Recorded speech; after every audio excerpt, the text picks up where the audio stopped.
मैं तू मेरा तेरा अच्छा बुरा, स्वीकृति ये इतना कठोर हृदय कर देती है। भाई भाई की छोटी सी संपत्ति के लिए हत्या कर देता है, इतना कठोर हृदय कर देता है। पूज्य जनों का अपमान निरादर बड़ा, यही स्वीकृति इतना सरस हृदय कर देते हैं। जरूरत पड़े तो अपने प्राण दूसरों के लिए देने के लिए। परहित सरिस धर्म नहीं भाई, परम धर्म की स्थिति स्वीकृति से, परम प्रेम की स्थिति स्वीकृति से। विश्वास कीजिए, स्वीकृति ही हमारी गलत हो गई। आत्मबोध स्वीकृति से ही होता है, भगवत प्रेम स्वीकृति से ही होता है। मेरे प्रिया प्रीतम, बस और कोई नहीं, ये स्वीकृति ही तो है। मेरे तो गिरधर गोपाल दूसरो न कोई, स्वीकृति। पर यह स्वीकृति बहुत दुर्लभ स्वीकृति है। जीवन में जब तक चार बातें नहीं होंगी तब तक ये स्वीकृति भगवत मार्ग की पुष्ट नहीं होती। सबसे पहले निरंतर गुरु प्रदत्त नाम जप मंत्र चिंतन। दूसरा, इसकी पुष्टता के लिए सत्संग अति अनिवार्य है, अति अनिवार्य है। सत्संग नहीं तो भजन नहीं बन सकता। भजन न होई संग बिनु, अगर भजनानंदी महापुरुषों का संग नहीं, भजन नहीं बन सकता। पहला, निरंतर नाम जप सदगुरु प्रदत्त, ये दिव्य स्वीकृति के लिए अत्यंत अनिवार्य है। दूसरा, भगवत प्राप्त महापुरुषों की वाणी का अर्थात सत्संग का नित्य श्रवण। तीसरा, शास्त्र स्वाध्याय, आचार्य वाणी, महापुरुषों की वाणियों का एकांत में स्वाध्याय मनन सहित। और चौथा, सेवा, गुरु सेवा, इष्ट सेवा, परिवार की सेवा, समाज की सेवा, राष्ट्र की सेवा, विश्व की सेवा। ये चार ऐसी महामहिमामयी साधन वृत्ति है जिससे ऐसी दिव्य स्वीकृति होगी कि असाधन अपने आप मिट जाएगा और दिव्य साधन संपत्ति प्रकाशित हो जाएगी।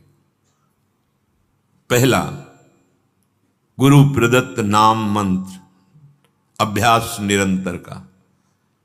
दूसरा, महत्पुरुषों का संग, सत्संग। तीसरा, अध्यात्म वृत्ति को पुष्ट करने वाले महापुरुषों की वाणी, शास्त्रों का स्वाध्याय नियमित रूप से। और चौथा, सेवा। ये आपकी स्वीकृति को बदल देंगे। स्वीकृति ही भगवत प्राप्ति है। आप सच्ची बात समझ लो, ये मनन की हुई बात कह रहे हैं। जहां स्वीकृति हुई स्योहम, सोहमस्मि, अहम ब्रह्मास्मि, वो ब्रह्मबोध की तरफ पहुंच रहा है। स्वीकृति हो गई, मैं स्त्री, मैं पुरुष, मैं कर्ता, मैं भोक्ता, तो दुर्गति की तरफ बढ़ रहा है। सारा खेल स्वीकृति का। बड़ी महिमा इस स्वीकृति की है, पर यह स्वीकृति बड़ी दुर्लभ है जो असत स्वीकृति को मिटाकर सत्य में स्थित कर दे। यही स्वीकृति, तभी कहते भगवत प्राप्ति बहुत सरल है, बस ये स्वीकृति नहीं होती।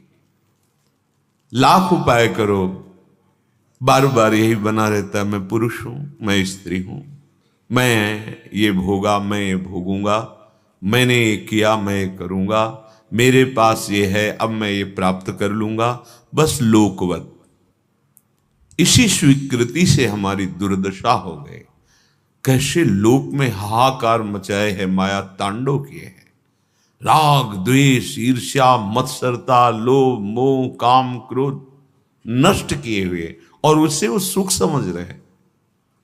माया के दासत्व से मुक्त होना ही नहीं चाहते, स्वीकृति बदलना ही नहीं चाहते। ऐसा प्रभाव कुमति का छा गया है कि सुमति द्वारा स्वीकृति करने की हिम्मत नहीं पड़ रही। मैं प्रभु का हूं और इस जन्म में सिर्फ मुझे प्रभु को प्राप्त करना है, दिव्यानंद की अनुभूति करनी है, स्वीकृति ही नहीं हो रही। गरज रहा है श्रीधाम वृंदावन पावन करने के लिए, गरज रहा है राधा नाम कैसा भी महापतित हो, निकुंज विहारिणी श्यामाजू का ये नाम समस्त पापों का नाश करके हृदय में प्रेम प्रकाशित कर देता है। श्रीपाद कह रहे हैं श्रीधाम वृंदावन को सुना था, यहां आया तो मेरा मन ही चुरा लिया गया। मुझे पता है किसने चुराया है, किशोरी जी ने। कह रहे वृंदावन गहन वने राधे ममहारितम मनोरत्नम लब्धम त्वयैव नूनम स्मित मधुरम देहि दासोस्मि। बड़ा गहन वन है वृंदावन, जब यहां आया तो मेरा मन रूपी रत्न चुरा लिया गया। उनका मन रत्न है, अपना तो अभी कूड़ा करकट समेटे हुए, इसे रत्न बनाना होगा। जिसका मन निर्विकार है, निरपेक्ष है, किसी भी तरह की कोई लौकिक पारलौकिक आशा नहीं है, एकमात्र सच्चिदानंद प्रभु में लगा हुआ है, वो मन रत्न है। श्रीपाद ब्रह्मबोध संपन्न महापुरुष हैं। कह रहे महिमा सुनी वृंदावन की आया, इतना गहन वन वृंदावन, यहां खो गया मेरा मन रूपी रत्न, और उसे मानो चुरा लिया गया। किसने चुराया? बोले राधे मम हारितम मनोरत्नम। मुझे पता चल गया, चुराने वाले का पता चल गया, मेरे मन को किशोरी जो ने चुरा लिया है। अब मन तो मैं वापस लूंगा नहीं, लेकिन उसके बदले में लूंगा। क्या लूंगा? लब्धम त्वयैव नूनम स्मित मधुरम। पहली बात, आप हमारे सामने प्रकट हो और मंद मुस्कुरा दे, और फिर देहि दासोस्मि, मुझे ऐसी ठसक दे दीजिए कि मैं आपका दास हूं। बस मैं लाडली जी की चरणारविंद की एक एक वृत्ति से अपने मन को देखना चाहता हूं, जिसको चुरा लिया गया। मनो में राधाया पद मृदुल पद में निवसतु। बस श्री किशोरी जी के गोरे चरणारविंद के तलवे के नीचे मेरा मन बना रहे। ये बड़ा महामहिम धाम है, बहुत कम साधना से बहुत उच्च कोटि की अवस्था प्राप्त हो जाती है। परम पद मथुरा में प्राप्त हो गया था ध्रुव जी को। जो ध्रुव जी आए, मधुवन आए, मधुपुरी, मथुरापुरी में। ये वृंदावन है, ये महाप्रेम प्रदान करने वाला है। बस जितना समय बचा है, आप सच्ची समझिए, आगे आपको भजन का समय नहीं मिलेगा। वायु दूषित, जल दूषित, भोजन दूषित, संग दूषित, विचार दूषित, किससे भजन करोगे? शरीर अस्वस्थ, मन शरीर आसक्त, कहां भजन? कैसा भजन? केवल खिलवाड़ की बातें होंगी, माया का खिलवाड़। अभी थोड़ा अवसर है, अभी 5,000 से कुछ वर्ष ऊपर हुए हैं। 4,32,000 वर्ष की कलयुग की आयु है, अभी थोड़ा समय है, निकल चलो। स्वामिनी जी का कृपा बल हमारे साथ है, हम इस माया पर विजय प्राप्त कर सकते हैं। उपासक, श्रीधाम वृंदावन में आना, श्रीधाम वृंदावन में वास करना, आश्रय लेना, रसिकों का संग करना, इसका लाभ तभी उसे मिलेगा जब वो परिचर्चा न करे। बहुत ध्यान से सुनिएगा, यहां हम रह रहे साधन भजन जो लाडली जी की कृपा से बन रहा है, वृंदावन में रहकर जब हम पर चर्चा करते हैं, कहां श्याम श्याम की चर्चा करने का आपका व्रत है? बोलेंगे वाणी से तो केवल आराध्य देव के विषय में बोलेंगे, नहीं तो मौन भगवत चर्चा, मौन भगवत चर्चा, यही हमारी वाणी का विषय। बहुत जल्दी लाभ मिल जाएगा। श्रीधाम है, महामहिम महामहिम भक्ति, यहां प्रेम लक्षणा भक्ति वर्ण करने के लिए बाहु फैलाए हुए यहां गलियों में डोलती है। ये वृंदावन है। मोक्ष यहां वर्ण करने के लिए व्याकुल डोलता है। महिमा जो रसिक महापुरुषों ने वाणियों में गाई, हम क्यों लाभ नहीं ले पा रहे? बोले उसका कारण है परचर्चा और प्रमाद। प्रमाद, ना करने योग्य काम को करना और करने योग्य कार्य को न करना, इसे प्रमाद कहते हैं। परचर्चा, दूसरों के विषय की गुण दोषमयी वार्ता करना। परदोष दर्शन, परचर्चा, परनिंदा, कथन, श्रवण, यही हमारे भजन के प्रभाव को क्षीण कर रही। फिर वही बात आ गई, चलनी में गैया दुहे और दोष दैव को दे। गाय बढ़िया है, दूध भी दे रही, पर चलनी में दूर है तो एक चुल्लू भी पीने को नहीं मिल रहा। धाम महामहिम है, उपासना बड़ी रसमयी, और एक बूंद रस का हमारे हृदय में स्फुरण नहीं हो रहा। क्यों? क्योंकि परचर्चा और प्रमाद। बैठा लो मन में इस बात को। रसना कटो जो अन रटो। क्यों नहीं आप आचार्य चरण की बातें स्वीकार की जा रही? महापुरुषों की व्यर्थ वार्ता क्यों? हम प्रायः देखते हैं, बिल्कुल इतनी पीड़ा नहीं कि मेरे कितने मिनट व्यर्थ जा रहे हैं। कभी कभी एक झुलझुलाहट होनी चाहिए, आपको एक जलन होनी चाहिए कि इतना मिनट हम इससे व्यर्थ की वार्ता करते रहे। और वो वार्ता में गुण दोष जरूर आ जाएंगे, किसी की गुण चर्चा और किसी की दोष चर्चा। उपासक दोनों नहीं करता। तात सुनहु मायाकृत गुण और दोष अनेक। अनेक गुण या उभय न देखी, देखी सो विवेक। सच्चा गुण यह है कि न गुण देखना है न दोष देखना है। भगवत भाव से सबसे देख के उदासीन, अपने उपासना में लगे रहना। जिसमें ये दो बातें बनी रहती हैं, उसमें तीसरी बात घमंड प्रकट हो जाती है, अपने में बड़ेपन का। मैं बड़ा हूं, तो उसका परिणाम भय विषाद शोक आ जाता है। वृंदावन में रहते हुए चिंता, भय, शोक, विषाद, या वृंदावन का आश्रय, वृंदावनेश्वरी का आश्रय, और आपके अंदर भय, चिंता, शोक, विषाद। ध्यान दीजिए, फिर ध्यान दीजिए। वृंदावन महामहिम है। अगर मोक्ष चाहिए तो घर घर भटकत मुक्ति बावरी, स्वीकार कर ले कोई।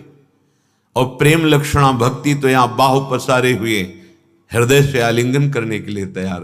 अर्थात तुम्हारे हृदय में प्रेम लक्षणा भक्ति आने के लिए आतुर है, क्योंकि तुमने धाम का आश्रय वास स्वीकार किया है। पर क्यों नहीं हो रहा? बोले पर चर्चा, पर गुण, पर दोष वर्णन, ये उपासक के लिए बहुत हानिकारक है। और प्रमाद, ना करने योग्य कार्य करना और करने योग्य कार्य में प्रमाद।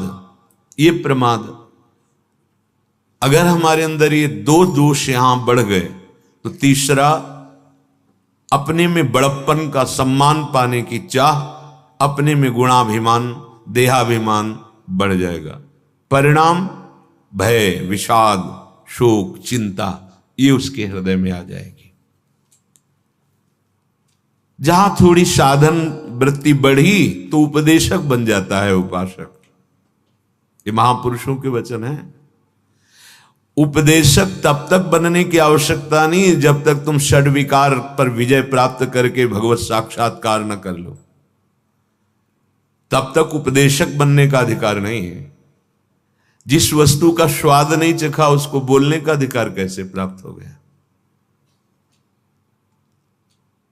एक बार किसी महात्मा के पास कोई अपने बालक को लेके गया और कहा कि बहुत मीठा खाता है, गुड़ खाता है, आप इसे मना कर दीजिए, आपकी बात मान जाए। बोले एक सप्ताह बाद आना। जब आए, बोले बेटा मीठा मत खाया करो, उससे तुम्हारे पेट में कीड़े पड़ जाएंगे, आदि आदि उससे समझाया। तो उस घर वाले व्यक्ति ने कहा ये बात तो उसी दिन कह सकते थे, एक सप्ताह क्यों लगाया? बोले क्योंकि मैं भी मीठा खाता था, एक सप्ताह से छोड़ दिया और आजीवन के लिए तब मैं उपदेश। ये है महात्मा की वृत्ति। हमें भगवत साक्षात्कार नहीं हुआ, हमने अपनी इंद्रियों को अंतर्मुख करके स्वरूपानुसंधान नहीं किया, संसार से वैराग्य नहीं, हम उपदेशक बनकर उपदेश दे रहे हैं तो हमें सम्मान मिलेगा और भ्रष्ट हो जाएंगे। सम्मानम कल्यात घोर गर्णम, ये विष केवल सिद्ध महापुरुष ही पचा सकता है।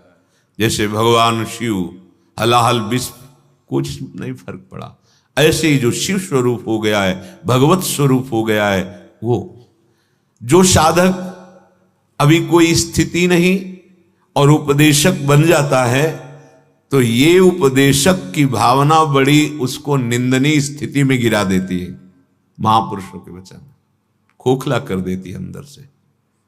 सम्मान, विषय, प्रियता सब सब घेर लेते हैं।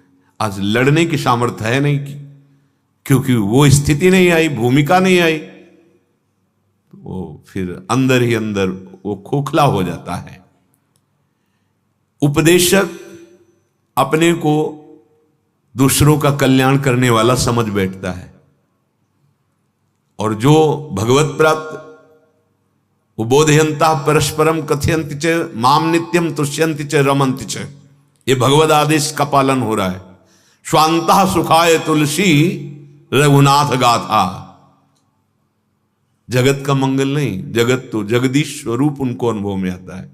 मेरे भगवान स्वरूपों में बैठ करके प्रश्न उत्तर करते हैं, मेरे भगवान भगवत चर्चा करने का अवसर देते हैं।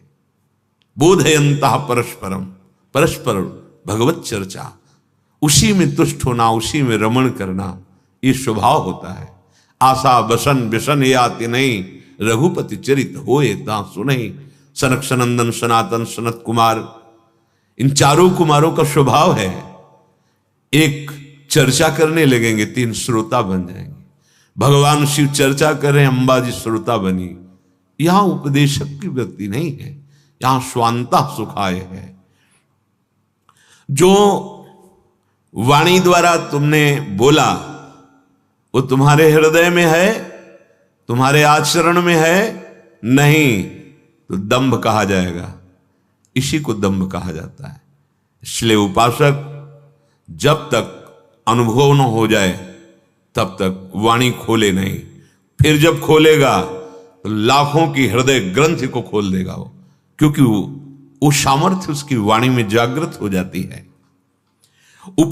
उपदेशक अगर उस भूमिका को प्राप्त नहीं है तो उसके अंदर ज्ञानाभिमान जागृत हो जाता है और सामने वो लघु समझने लगता है, फिर वो भ्रष्ट हो जाता है। सामने लघु नहीं देखना, सामने आराध्य देव देखना है। और इसकी अभ्यास वृत्ति करके जब साक्षात दर्शन होने लगे, जैसे उपासक पहले मनुष्य देखेगा फिर उसमें भगवत भावना, उपासक पहले खंबा देखेगा फिर भगवत भावना, लेकिन परिपक्व अभ्यास अवस्था सीधे विद्या विनय संपन्ने ब्राह्मणे गविहस्तनी सुनीच सुपाके चा पंडिता समदर्शिना, सीधे दृष्टि पड़ते सब में मेरा प्रभु, सर्वान वस्तुतया निरीक्ष परम स्वाराध्य बुद्धिर्मम। व्यर्थ ना सुनने का अभ्यास बनाइए, ये अभ्यास से हो जाता है। अगर मंत्राकार वृत्ति की अभ्यास है तो एकदम एकाग्र वृत्ति कीजिए, कोलाहल मचा है, बस केवल इतना है कि स्वर गूंज रहा है और अपना मंत्र सुनाई दे रहा, कोई शब्द अपना प्रभाव नहीं डाल पा रहा है। अभ्यास। जो अधिक बोलने का, अधिक सुनने का, प्रपंच का भाव कर लेता है, पूरा जीवन निकल जाता है, अनुभूत कुछ नहीं होता, कुछ नहीं अनुभव होता। इसी चमड़े को सजाने संवारने में पूरा जीवन निकल जाता है। बड़ा विनोद का विषय है। शूरवीर कहा करके कायरता का आचरण दिखाना, ये विनोद का विषय है। भगवत प्राप्ति का लक्ष्य करके चलने वाला उपासक माया के मनोरंजन में विश्राम मान लेना, शरीर सुख को विश्राम मान लेना। प्रपंच में क्या कर रहे हैं? बोले समय नहीं कट रहा था तो बैठे बातें कर रहे थे, ये खेल रहे थे, ये कर। समय यहां कम पड़ता है समय उपासक को। उसको लगता है कि और समय बढ़ जाए, और अधिक साधन करूं, निरंतर और नाम जप करूं। श्रवणनी और कथा नहीं सुनी हो, रसना और न गई हो। कानों से भगवत चर्चा किसे, श्रवण फुटो जो अन सुनो। कहां हमारी स्थिति है? बहुत प्रपंच में राग हो गया है, प्रपंच कथन में, प्रपंच श्रवण में। और सिद्धावस्था कैसे मिलती है? बोले श्रवणनी और कथा नहीं सुनी हो, रसना और न गए। ग्राम्य कथा, विषय कथा, राज कथा नहीं, नहीं, भगवत कथा, केवल भगवत कथा। वही गान करना, वही श्रवण करना। जीव अपनी तरफ प्रमाद किए हुए है, संयम में रखो इसको। बहुत ही दुष्ट स्वभाव बनती चली जा रही। ये खाना, ये खाना, ये खाना, कभी नहीं अगा रही। ये नहीं आ रहा कि जब लिखा है राधा नाम सुधा रसम, तो मुझे क्यों नहीं सुधा रस, अमृत रस का अनुभव क्यों नहीं हो रहा? ये कभी चाह नहीं पैदा हो रही। हाँ, आज ये समोसा चटनी, आज ये पदार्थ, आज ये पदार्थ, इस दुष्ट को बढ़ावा देते चले जा रहे हैं। रसेंद्री को प्रमाद युक्त मत कीजिए। उपासक यदि सिद्धावस्था में पदार्पण करने का निश्चय बना लिया है तो रसेंद्री को प्रमाद से बचाइए, जीव को संयम में कीजिए। उचित सात्विक भगवत समर्पित आहार, अल्पाहार। किसी को अपनी आंतरिक वृत्ति का परिचय मत दीजिए जब तक भगवदाकार वृत्ति ना आ जाए। उठती है अपनी बात बताने के लिए अंदर से लहर, उसका दमन करो, दबा दो उसे और शमन करो, अंदर ही शांत कर लो। कहें हम वहां गए थे, ये कि हम आज सत्संग में ये बात पकड़ी, हम तो ऐसा साधन कर, बड़ा आनंद आता है हमें तो। जहां माला लिया बस आनंद आता। तुम बोल पाते? नहीं आया, तभी आप बोल पा रहे। जब तक भगवदाकार वृत्ति ना हो जाए तब तक अपनी आंतरिक वृत्तियों को दबाओ, दमन करो, शमन करो अंतर में ही। सावधान दृष्टि रखो। आत्म कल्याण के लिए जहां तक हो सके तहां तक ऐसे लोगों से बात ना करो जो दुनिया की बातें तुम्हें बताते हैं। दुनिया के विषय में हमें नहीं जानना, दुनिया के मालिक के विषय में जानना है। ये जो परनिंदा करने वाले स्वभाव वाले हैं वो बड़े भाग्यशाली साधक है जिनको ऐसे लोगों का दर्शन, संभाषण, संग नहीं मिलता। बड़े भाग्यशाली है। देखो, अगर आप श्री जी की आज्ञा में हो तो आपको ऐसा अवसर ही नहीं है। सत्संग सुने अपने अपने कमरे में, अपनी अपनी दिनचर्या में, बाहर जाना ही नहीं है। अपने ठाकुर के नाम रूप लीला धाम से रति करो। बाहर गए, रास्ते में मिले दंडोत या राधे श्याम, शुरुआत यहां से होगी, फिर परिचर्चा, फिर परनिंदा, और पहुंचे ठाकुर जी के दर्शन के लिए। वहां से भी पकड़ के कोई दोस्त दर्शन, फिर आए, वही सब मन को गंदा करते। नहीं तो श्री धाम वृंदावन बहुत जल्दी आनंद का अनुभव हो जाए। विषयासक्त पुरुष जब तुम्हें सम्मान देने लगे तो तुम्हें अंदर अंदर जलन होनी चाहिए और दुर्भाग्य का अनुभव होना चाहिए। देखो सतमार्ग क्या है? सम्मानम कल्याति घोर गर्लम नीचापमानम सुधा, श्री राधा मुरली धरो भज सके वृंदावन माते। सबके चरणों में तृणादपि सुनीचे। कब बनोगे? कब आएगा? सबके चरणों में। अहो आश्चर्यमयी बात, वो संसार का वेश धारण की हुई साष्टांग लूटा हुआ है। कितनी अपार श्रद्धा है। और हम श्रद्धा के मार्ग के पथिक होकर के सर भी नहीं झुका सकते। हमको ये गर्व है कि हम विरक्त हैं। काहे से विरक्त है?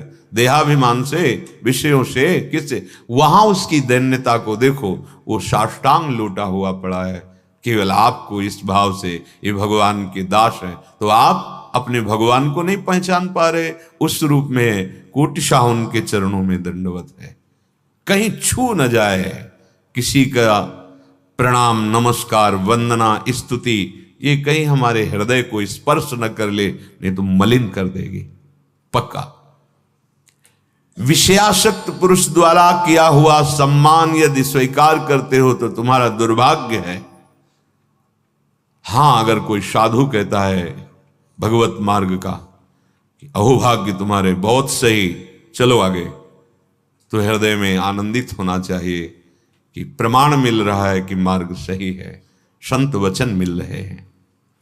विषयासक्त पुरुष जब सम्मान देता है और उपासक उसी को बटोरना शुरू कर देता है और सौभाग्य मानने लगता है, तो उसके जीवन से भगवान का महत्व खत्म हो जाता है। जो सत्संग से बना महत्व खत्म, देहाभिमान फिर वही जागृत हो गया, अपना महत्व। गान भले उनका करे, महत्व अपना स्थापित करेगा, नहीं तो चौथी भगत मम गुणगन करे कपट तज गान। केवल भगवत चर्चा मात्र से भगवत प्राप्ति, भगवत चर्चा श्रवण मात्र से भगवत प्राप्ति। कितने ऐसे उदाहरण हैं महापुरुषों के चरित्रों में। जो उपासक निकम्मा पड़ा रहना अपने को समझता है साधना, नहीं, सिद्धों वाले आचरण नहीं करना चाहिए। उनकी भगवदाकार वृत्ति है, वो खड़े हैं या पड़े हैं, चल रहे हैं या खा पी रहे हैं, या विषयी पुरुषों के बीच में भी बैठे, कोई फर्क नहीं पड़ता। कर्माणि श्रुति बोधितानि नितराम कुर्वन्तु कुर्वन्तु मां गूढ़ाश्चर्य रसास्रगादि विषयान ग्रहणन्तु मुंचन्तु वा। जिस समय वो बहिर्मुख पुरुषों के पास बैठे हैं, उस समय वो भगवदानंद में डूबे हुए, एक एक वृत्ति भगवदाकार है। आप उनका अनुकरण न करें, उनके वचनों का अनुकरण करें, जो उनके वचन कह रहे हैं। जो ये समझता है कि अकेला में बस पड़े रहना, मांग के खा लिया, तो काम क्रोध लोभ मोह मद मत्सर, ये ऐसे नहीं जीते जाते। जीवन में उपासक के हृदय में आराम की तो कोई वृत्ति ही नहीं रह जाती। श्यामा श्याम नहीं मिले तो आराम कैसा, राम नहीं तो आराम कहां, नहीं, तब तक विश्राम। अरे ये बड़ा भारी युद्ध है, बड़े विपक्ष जोरदार हैं, इनको परास्त करना है। ऐसे नहीं कि कमरा ले लिया और पड़े हैं, खा रहे हैं, पी रहे हैं। केवल पड़े भी नहीं रह सकते ना तुम, क्योंकि एक क्षण बिना कर्म किए नहीं रह सकते। शरीर से पड़े हो, लेकिन अंदर की विकारग्रस्त वृत्तियां तुम्हें चैन लेने देंगी, तुमसे ऐसे असाधन करा देंगी, वो व्यर्थ जीवन हो जाएगा। इसलिए सदैव भगवत कार्यों में इस शरीर को खूब लगाए रखो। भगवत कार्यों में, जो ये सब भगवत कार्य हैं। अगर आप गृहस्थ में तो सब भगवत कार्य, विरक्त में तो प्रगट के भगवत कार्यों में प्रभु की सेवा संपादन करने के लिए पूरे शरीर की ताकत लगा दो। इसमें प्रमाद स्थिति नहीं। हम केवल भजन को समझते, एकांत बैठे तो भजन हो रहा है। अब देखो क्या हो रहा है, अंदर मनन करके देखो। अब जब हम श्रृंगार करते हैं तो देखो मन बुद्धि पूरा लगेगा, नहीं तो श्रृंगार बिगड़ जाएगा। जरा भी मन हटा तो श्रृंगार परिचय बताने लगता है प्रभु के श्री अंगों का, कि आज एकाग्रता पूर्वक प्रियता के भाव से नहीं किया गया है। जरा सी वृत्ति बाहर चली जाए तो आपका श्रृंगार बिगड़ जाएगा। पहले मनन होता है, आज ऐसे फूल बंगला बनाएंगे, आज ऐसी पोशाक होगी, आज ऐसी नथ होगी, ये मानसिक हो रहा है। फिर प्रगट में उसमें तन्मयता पूर्वक हो रहा है। परम सिद्ध वर्तमान में भगवदानंद की अनुभूति करने का बहुत प्रबल साधन मिल गया, और यही सिद्धावस्था का अनुभव करा देगा कि जो कर रहे हो ये परम सिद्ध वस्तु है। इसलिए उपासक भगवत प्राप्ति के लिए ये चार बातें जीवन में बहुत ध्यान पूर्वक, पहला निरंतर नाम जप, दूसरा सत्संग। सत्संग बहुत बड़ी प्रेरणा देता है हमें भगवत प्राप्ति की। असत आचरणों की त्यागने की सामर्थ्य सत्संग से मिलती है। और तीसरा शास्त्रों का स्वाध्याय अनिवार्य है। और चौथा भगवत सेवा। इससे पूर्णता की प्राप्ति हो जाएगी, अर्थात आपकी स्वीकृति हो जाएगी, मैं श्री जी की सहचरी हूं, अनुभूत हो जाए, मैं भगवत दास हूं, मैं भगवान का नित्य सखा हूं, या भगवान मेरे करुणा सिंधु पुत्र हैं, या भगवान मेरे माधुर्य निधि प्रीतम है, पति है। जो जिस भाव से भगवान उसी की परिपक्वता कर देते हैं।